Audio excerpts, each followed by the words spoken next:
નમસ્તે દર્શક મિત્રો, આયર ચપટી વાસ્તવનું હાર્દિક સ્વાગત છે। હું છું પ્રતિક જાની મકવાણા। સૌ કરતા પહેલા નજર કરીએ આજના મુખ્ય સમાચાર પર। અંકલેશ્વરમાં ઓટો પાર્ટ્સની દુકાન ધરાવનારે પાર્ટ ટાઈમ પેઇન્ટિંગ શરૂ કરતા આજીવિકાનું સ્ત્રોત બન્યો। ભરૂચ જિલ્લામાં 3 દિવસ કમોસમી વરસાદના કારણે ઉદ્યોગકારોને નુકસાન, 16 લાખ ટન મીઠું ઓછું પાકશે। પત્નીને ગર્ભ નહીં રહેતા પતિએ બીજા લગ્ન કરી લીધા હોવાની ફરિયાદ। મહિલા પોલીસ મથકે ફરિયાદ પહોંચતા પતિ સહિત સાસરિયાઓ સામે નોંધાઈ ફરિયાદ। ખુશી મોદીએ દિવ્યાંગ ખેલાડીને અનેરી સિદ્ધિ, 3 ગોલ્ડ મેડલ અને 1 સિલ્વર मेडल तथा ब्रोंज मेडल मेळव्यो।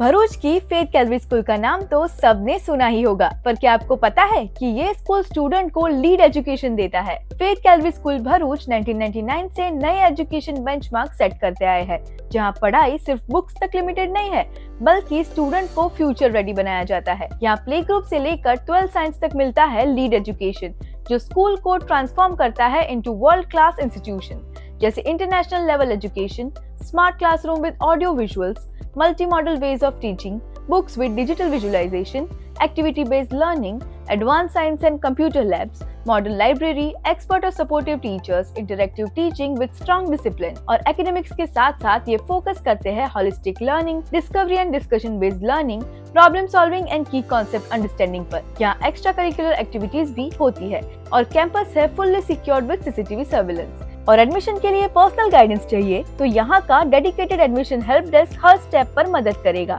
तो अपने बच्चों का एडमिशन एक ऐसे स्कूल में कराइए जहाँ modern education, strong values, creative freedom और टोटल सेफ्टी हो। एडमिशंस ओपन है। Visit today Faith Calory school near Nandelav opposite SBI bank Bharuch, और सेकंड ब्रांच है 108 Madani park society Saran road Vagra. Bharuch મીઠું બગડવું એ ગુજરાતમાં કહેવત છે, તેનો અર્થ સંબંધ બગડવો એવો થાય છે, પણ માવઠાને કારણે ભરૂચ જિલ્લાના મીઠું પકવતા ઉદ્યોગકારોને આર્થિક નુકસાન વેઠવાનો વારો આવ્યો છે। ઉદ્યોગકારો દશેરાથી મીઠું પકવવાનું શરૂ કરતા હોય છે અને ફેબ્રુઆરીના અંતમાં અઘોરમાંથી મીઠું કાઢતા હોય છે, પણ આ વર્ષે દશેરા આસપાસ માવઠું પડતા જ મીઠું પકવી શકાયું ન હતું અને એટલે જ સિઝન મોડી શરૂ થઈ હતી અને ફેબ્રુઆરીના બદલે માર્ચ મહિનામાં અંતમાં મીઠું કાઢવું પડ્યું હતું। એપ્રિલમાં માંડ સ્થિત થાળી પડી ત્યાં જ મે મહિનામાં ફરી કમોસમી વરસાદ પડતા મીઠા ઉદ્યોગોને મરણતોલ ફટકો પડ્યો છે। જિલ્લામાં આવેલા 100થી વધારે અગરમાં અંદાજે 24 લાખ ટનથી વધારે મીઠુંનું ઉત્પાદન કરાયું છે। કમોસમી વરસાદના કારણે 70% ઉત્પાદન ઓછું થઈ જતાં આ વર્ષે 16 લાખ ટન મીઠું ઓછું પાકવાથી ઉદ્યોગકારોની કમરો તૂટી ગઈ છે। બુદ્ધ પૂર્ણિમા નિમિત્તે વંદના કાર્યક્રમ યોજવામાં આવ્યો હતો। વૈશાખ સુદ પૂનમે વિશ્વના શાંતિદૂત મહામાનવ તથા ગૌતમ બુદ્ધજીની 2587મી જન્મ જયંતિ નિમિત્તે બામસેફ ઇન્સાફ મંડળ BMG સંગઠન દ્વારા ભરૂચ ડૉક્ટર બાબા સાહેબ આંબેડકરની પ્રતિમા, રેલવે સ્ટેશન ખાતે ફુલહાર વિધિ, બુદ્ધ વંદના તથા ભારત રાષ્ટ્રના સંવિધાનની પ્રસ્તાવનાની શપથવિધિ કાર્યક્રમ યોજાયો હતો, જેમાં મોટી સંખ્યામાં કાર્યકરો ઉપસ્થિત રહ્યા હતા।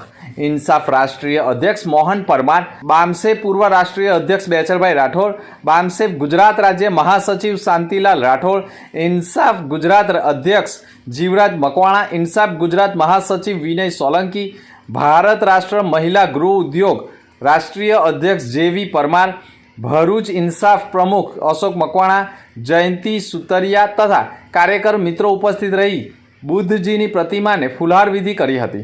ડૉક્ટર બાબા સાહેબ આંબેડકર પ્રતિમાને પણ ફુલહાર વિધિ કરવામાં આવી હતી, જેમાં એડવોકેટ સંજયભાઈ ભીમડાએ પણ બુદ્ધ વંદના પઠન કરાવ્યું હતું અને સંવિધાન પ્રસ્તાવની પ્રતિજ્ઞા લેવામાં આવી હતી। દિવ્યાંગ મહિલાઓ માટે પણ ગુજરાત સરકાર દિવ્યાંગ ખેલ મહાકુંભનું જિલ્લા અને રાજ્ય સહિત રાષ્ટ્રીય સ્તરે પણ આયોજન કરે છે। તે અંતર્ગત ભરૂચ જિલ્લાના આમોદ શહેરની ખુશી મહિલેશભાઈ મોદી દ્વારા ઉંમર વર્ષ 21ની જન્મતાની સાથે જ હૃદયની ખામી ધરાવતી દીકરીએ 4 વર્ષથી 9 વર્ષ વય ધરાવતી ત્યારે 3 વાર હૃદય સર્જરી કરવાની ફરજ પડી હતી।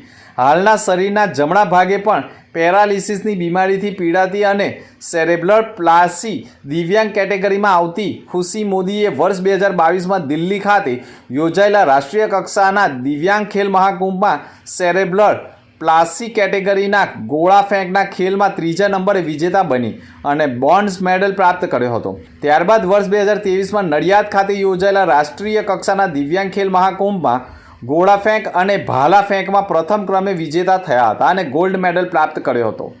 વર્ષ 2024માં પણ ભાવનગરમાં યોજાયેલા રાજ્ય કક્ષાના દિવ્યાંગ ખેલ મહાકુંભમાં પણ ગોળા ફેંક ખેલમાં પ્રથમ ક્રમે આવતા ગોલ્ડ મેડલ પ્રાપ્ત કર્યો હતો. હાલ વર્ષ 2025માં પણ ભરૂચ ખાતે યોજાયેલા જિલ્લા કક્ષાના દિવ્યાંગ ખેલ મહાકુંભમાં ખુશી મોદીએ ગોળા ફેંક ખેલમાં પ્રથમ ક્રમાંકે વિજેતા થતાં તેઓને તારીખ 9/5/2025ના રોજ રાજ્ય કક્ષાના નડિયાદ સ્પોર્ટ્સ કોમ્પ્લેક્સ ખાતે યોજાયેલ દિવ્યાંગ ખેલ મહાકુંભમાં મોકલતા બીજા ક્રમે વિજેતા થતાં સિલ્વર મેડલ પ્રાપ્ત થયો છે. મારું નામ ખુશી મોદી છે. હાલમાં 2025માં દિવ્યાંગ ખાતે ખેલ મહાકુંભમાં નડિયાદ ખાતે ભાલા ફેંકમાં સેકન્ડ નંબરે વિજેતા થઈ છું અને સિલ્વર મેડલ લાવી છું. સરકાર તરફથી તમને કેવું પ્રોત્સાહન મળે છે? સરકાર ખાતે પ્રોત્સાહન સરસ મળે છે. મારું નામ મહિલેશ મોદી છે. હું ખુશી મોદીના પિતા છું. મારી પુત્રી તાજેતરમાં નડિયાદ ખાતે સ્પોર્ટ કોમ્પ્લેક્સ ખાતે દિવ્યાંગ ખેલ મહાકુંભમાં જ્વેલિંગ થ્રોમાં 2જા નંબરે વિજેતા બની અને સિલ્વર મેડલ મેળવ્યો છે. આ સાથે એણે કુલ 3 ગોલ્ડ મેડલ, 1 સિલ્વર મેડલ તથા 1 બ્રોન્ઝ મેડલ મેળવ્યા છે. મારી પુત્રીને સેરેબ્રલ પાલ્સી સેન્ટર માલિદી કિશો સંઘવી હોસ્પિટલ તરફથી પણ સારી મદદ મળી છે અને સરકારશ્રી તરફથી પણ ખૂબ સારું પ્રોત્સાહન મળ્યું છે. આમોદના નાહિયેર ગામ પાસે બાઇક નંબર GJ16CR 8611 અને ઇકો કાર નંબર 16CN 9463 વચ્ચે ગમખ્વાર અકસ્માત સર્જાયો હતો. બાઇક ચાલક કિરણ રાઠોડ અને એમના ધર્મપત્ની શિવાની રાઠોડ તથા ઠાકોર તલાવડી જંબુસરથી લગ્ન પ્રસંગ પતાવી પોતાના ગામ વાગરાના વિછિયાત ગામ તરફ બાઇક લઈને જવા નીકળ્યા હતા ત્યારે ભરૂચ તરફથી આવી રહેલી ઇકો કાર વચ્ચે જોરદાર ટક્કર વાગી હતી. અકસ્માતની જાણ થતાં આમોદ પોલીસ ઘટના સ્થળે પહોંચી ગઈ હતી. 108 એમ્બ્યુલન્સની ટીમ પણ ઘટના સ્થળે પહોંચી ગઈ હતી અને ઘાયલોને તાત્કાલિક સારવાર અર્થે આમોદ રેફરલ હોસ્પિટલ ખાતે ખસેડવામાં આવ્યા છે. હાજર ડોક્ટરે બાઇક સવાર કિરણ રાઠોડને પગના ભાગે ગંભીર ઈજા થતાં સારવાર અર્થે ભરૂચ રિફર કર્યા હતા. આમોદ પોલીસે અકસ્માત અંગેનો ગુનો દાખલ કર્યો છે. ભરૂચ નગરપાલિકા દ્વારા આવનારા ચોમાસા માટે પાયાની તૈયારીઓ શરૂ કરી દેવામાં આવી છે. શહેરના વિવિધ વિસ્તારોમાં વરસાદ દરમિયાન પાણી ભરાવાની સમસ્યા ન ઊભી થાય તે માટે હાલ સુધીમાં 27થી વધુ નાળાઓ અને કાંસોની સફાઈ શરૂ કરવામાં આવી છે. પાલિકા ચીફ ઓફિસર હરેશ અગ્રવાલે કહ્યું હતું કે આગામી દિવસોમાં મુખ્ય રસ્તાઓ પર ઉગેલા ઝાડોની છટણી કરવાની કામગીરી શરૂ કરવામાં આવી છે જેથી વાહન વ્યવહાર પર કોઈ અડચણ ન ઊભી થાય અને વીજ તારો સાથેની શક્ય ટકરાવની સમસ્યા ટળી શકાય. તદુપરાંત શહેરમાં 70થી વધુ જર્જરિત ઇમારતોની ઓળખ કરવામાં આવી છે. પાલિકા દ્વારા તમામ ઇમારતોના માલિકોને નોટિસ પાઠવીને તાત્કાલિક ઇમારતો ખાલી કરવા અને જરૂર જણાય તો તોડી પાડવાની સૂચનાઓ અપાઈ છે. પાલિકા તરફથી સ્પષ્ટ સૂચના આપવામાં આવી છે કે જો સમય મર્યાદામાં ઇમારતો ખાલી નહીં કરવામાં આવે તો કાયદેસર પગલાં લેવામાં આવશે. શહેરીજનોને સલામત ચોમાસું પસાર થાય અને કોઈપણ પ્રકારની દુર્ઘટના ટળી શકાય તે માટે પાલિકા સજાગ છે અને સતત કામગીરી કરી રહી છે. ભરૂચ નગરપાલિકા દ્વારા આગામી ચોમાસાની સિઝનને ધ્યાને રાખી જુદી જુદી કાર્યવાહીઓ હાથ ધરેલ છે. નગરમાં વરસાદ પડે અને પાણીનો સરળતાથી નિકાલ થાય એ માટે શહેરી વિસ્તારમાં આવેલ નાની મોટી 27 જેટલી કાચ ગટરો સફાઈની કામગીરી અત્યારે ચાલુ છે. એ સિવાય રસ્તાની બંને બાજુ આવેલા ઝાડોને પણ ક્લીનિંગ કરવાની કાર્યવાહી હાથ ધરેલ છે. વધુ વરસાદ થાય એ સંજોગોમાં જો નીચાણવાળા વિસ્તારના લોકોને ખસેડવાના થાય તો એના માટે નજીકની સ્કૂલોમાં શેલ્ટર હોમ તરીકે વાપરવા માટેની પણ વ્યવસ્થા ગોઠવેલ છે. એ સિવાય નગરપાલિકાના સ્ટાફના શેલ્ટર હોમ ઉપર ઓર્ડર પણ કરવામાં આવેલ છે અને આવી કોઈ પરિસ્થિતિ ઉત્પન્ન થાય તો એમાં પહોંચી વળવા માટેની તૈયારીઓ કરવામાં આવેલ છે. એ સિવાય શહેરમાં જે જર્જરિત મિલકતો આવેલ છે એના માટે એક જાહેર નોટિસ પણ આપવામાં આવેલ છે. વ્યક્તિગત નોટિસો પણ 70 જેટલી આપવામાં આવેલ છે. આ પ્રકારની મિલકતો હોય અને એમાં કોઈ પડે જાનહાનિ, માલહાનિ અથવા તો વાગવાના પ્રશ્નો ના બને એ માટે મિલકત ધારકોને નોટિસ આપી સમજાવટ કરી મિલકત ઉતારવા પણ કાર્યવાહી કરવામાં આવે છે. અને આગામી ચોમાસામાં શહેરીજનોને તકલીફ ના પડે એ માટે નગરપાલિકા તરફથી યોગ્ય કાર્યવાહી કરવામાં આવી રહી છે. હા સર, કેટલા મિલકતોને નોટિસ આપવામાં આવી છે? એક જાહેર નોટિસ આપવામાં આવેલ છે, એ સિવાય 70 જેટલી મિલકતોની વ્યક્તિગત નોટિસ પણ આપવામાં આવેલ છે. ભરૂચ મહિલા પોલીસ મથકમાં ફરિયાદી સવિતા કુમારી રાવ રહે સિલ્વર સિટી જીતાલી અંકલેશ્વર નાઓએ ફરિયાદ નોંધાવી છે, જેમાં તેણે આક્ષેપ કર્યા છે કે 15 વર્ષ અગાઉ તારીખ 10/5/2010ના રોજ અમિત કુમાર રાવની સાથે પ્રેમ લગ્ન થયા હતા. લગ્ન બાદથી જ બંને અંકલેશ્વર સારંગપુર આત્મીય સોસાયટીમાં રહેતા અને 2016ને વર્ષમાં પણ પતિ અમિત રાવ દીપા નામની છોકરી સાથે રાજસ્થાન ભાગી ગયા હતા અને 2 વર્ષ દીપા સાથે રહીને પરત આવેલા, જે વેળા સમાજની રાહે સમાધાન થયું હતું અને બંને રાબેતા મુજબ બંને પતિ પત્નીની જેમ રહેતા. તે વેળા 15 વર્ષથી ફરિયાદી બેનને ગર્ભ નહીં રહેતા સંતાન પ્રાપ્તિ ન થતા ફરિયાદી ઉપર પતિ સહિત સાસરિયાઓએ ત્રાસ ગુજારતા તારીખ 1/1/2025ના રોજ સાસરિયાઓ રહેવા માટે બિહાર ગયા હતા, જેથી ફરિયાદીને શંકા છે કે તેમના પતિએ મહેક શાહ નામની સ્ત્રી સાથે બીજા લગ્ન કરી લીધા છે અને પતિએ ફરિયાદી પત્નીને કહ્યું કે તું તારા બાપ પાસે રહેજે, મારે તારી જરૂર નથી, મેં બીજા લગ્ન કરી લીધા છે, ત્યારે જ્યાં જવું હોય ત્યાં જા, મારે તને રાખવી નથી, તારે જ્યાં અને જેમ ફરિયાદ કરવી હોય ત્યાં કર, મને કોઈ ફરક પડવાનો નથી, તેમ કહી ગાળો બોલી ફોન મૂકી ફરિયાદીએ પતિની માતાને 20/3/2025ના રોજ ફોન કર્યો હતો. સાસુને ફોન કરીને કહ્યું તમે કેમ મહેકને તમારા ઘરમાં રાખો છો, તો તેઓએ ગાળો ભાંડી હતી અને કહ્યું હતું કે મારા દીકરાએ બીજા લગ્ન કરી લીધા છે, બીજી વહુ વધારે પૈસા વાલી છે, તારી હવે અમારે કોઈ જરૂર નથી, તેમ કહી તડછોડી મૂકતા આખરે ફરિયાદી ન્યાય મેળવવા માટે મહિલા પોલીસ મથકના શરણે પહોંચી હતી. મહિલા પોલીસે ફરિયાદીના પુરાવા સાથે ફરિયાદ લઈને પતિ અમિત કુમાર વાસુકી પ્રસાદ રાવ તથા સાસુ ગીતા દેવી વાસુકી પ્રસાદ રાવ, સસરા વાસુકી પ્રસાદ રાવ અને દિયર સુમિત કુમાર વાસુકી પ્રસાદ રાવ તમામ રહે બિહાર તથા પતિએ જેની સાથે લગ્ન કર્યા તે સ્ત્રી મહેક શાહ રહે દમણ નાઓ સામે ફરિયાદ નોંધાવતા પોલીસે સાસરિયાઓની ધરપકડના ચક્રો ગતિમાન કર્યા છે.